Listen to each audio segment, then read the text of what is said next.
problema central es si eso implica un cambio en la forma de relacionarse con los televidentes. Si de verdad va a haber televisoras de cadena abierta que puedan permitir que haya contenidos diferentes y que haya ese riesgo de la exposición de los hechos y las noticias aún a contrapelo de lo que desea el poder. La lucha social, las luchas políticas, y estoy hablando frente a quienes participan en todo esto,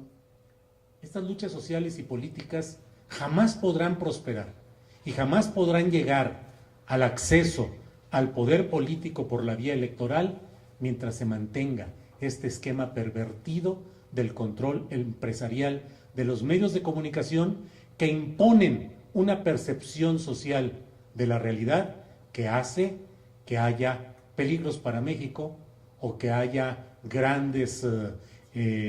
personajes producidos casi como personajes de telenovela, como es el caso del propio Peña Nieto. Mientras no se cambie esa relación,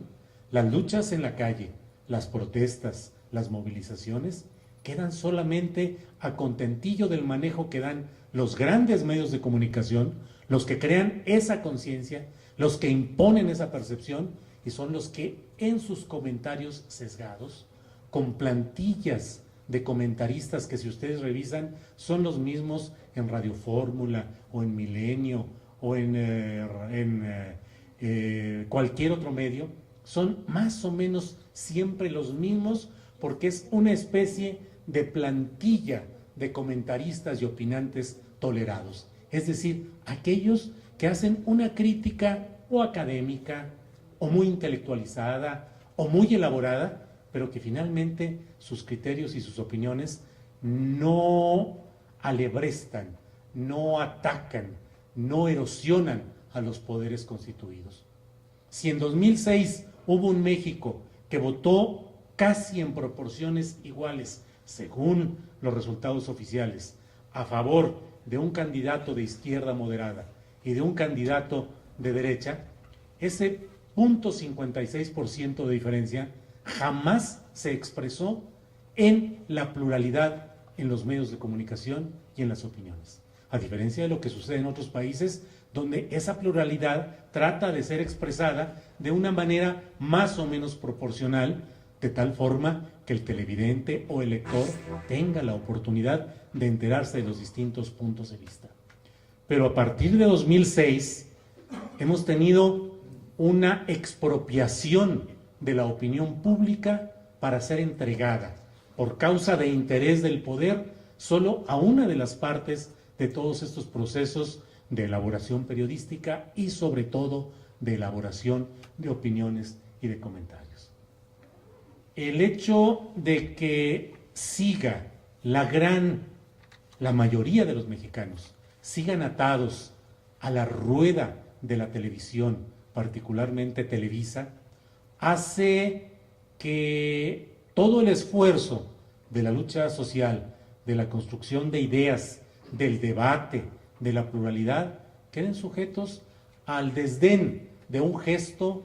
de López Dóriga o al desdén de un manejo vacilador de Carlos Loret de Mola o a la brevedad de una cápsula pequeña o al enfoque insidioso que hace entender que esos vándalos, esos irresponsables han vuelto a irrumpir y a dañar el tráfico y a dañar a la población sin dar el contexto de las causas profundas que están generando todo lo que son movilizaciones y protestas. Hoy mismo, este México vibrante que tenemos, este México que genera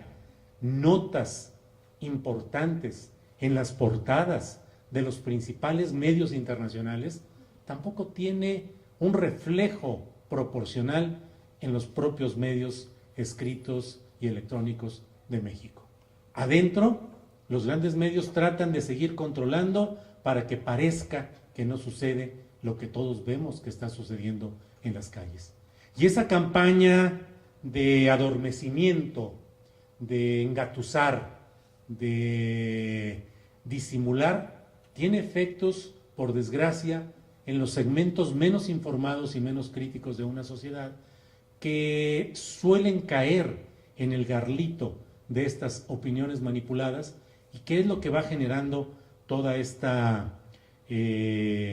especie de anestesia social que se vive, en la cual, a pesar de que haya hechos gravísimos como el de la guardería ABC tantos años atrás, o el ahora absolutamente inaceptable de los 43 normalistas, a pesar de eso, parezca en los medios de comunicación que las cosas siguen marchando igual y que todo sigue adelante. Entonces yo creo que es importante impulsar también y colocar en el centro la discusión de este imperio intocado. Un imperio intocado que tiene, entre otras características u otros afluentes, el asunto del dinero público asignado para publicidad en los medios de comunicación. Un dinero que los que están en el poder, presidentes municipales, gobernadores, presidencia de la República, congresos, asumen como propio y lo utilizan para castigar al que disiente y critica y para premiar con gran magnanimidad del erario a quienes se acomodan a las necesidades y a los intereses de esos grupos. Hay distintas fórmulas en muchos países en las cuales ese dinero, que debe entenderse como un dinero público, que debe ser asignado no como una concesión o como algo gracioso o discrecional, sino con políticas de Estado que permitan, mediante número de electores, mediante número de audiencia, pero también mediante el interés del Estado por promover publicaciones que tengan interés en razón de derechos humanos, de diversidad sexual, de intereses culturales, de promoción de cultura cívica, pues también se asignan ciertas cantidades para esos medios sin que el poderoso esté cantándole a ese medio que le ha dado, como si fuera de su dinero, esa asignación de los recursos públicos. Ese volumen de recursos es el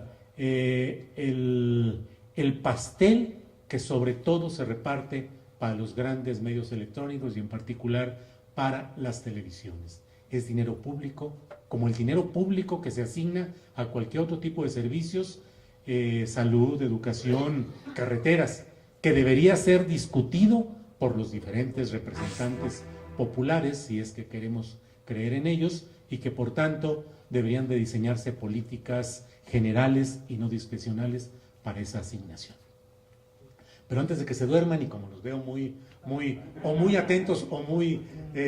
pues hasta ahí es lo que quiero plantearles, y desde luego, pues con mucho gusto los comentarios, preguntas o señalamientos, pero sí creo que también una de las cosas que tenemos que empujar, no solo en la crítica frontal a los personajes o a ciertos programas en particular, sino el análisis más profundo y el planteamiento de reformas legislativas que puedan al fin hacer que vaya cambiando este imperio intocado, que es uno de los mecanismos para que los movimientos y las protestas puedan llegar a tener un poder distinto y una vía mejor de soluciones. Bueno, pues muchas gracias y a sus órdenes.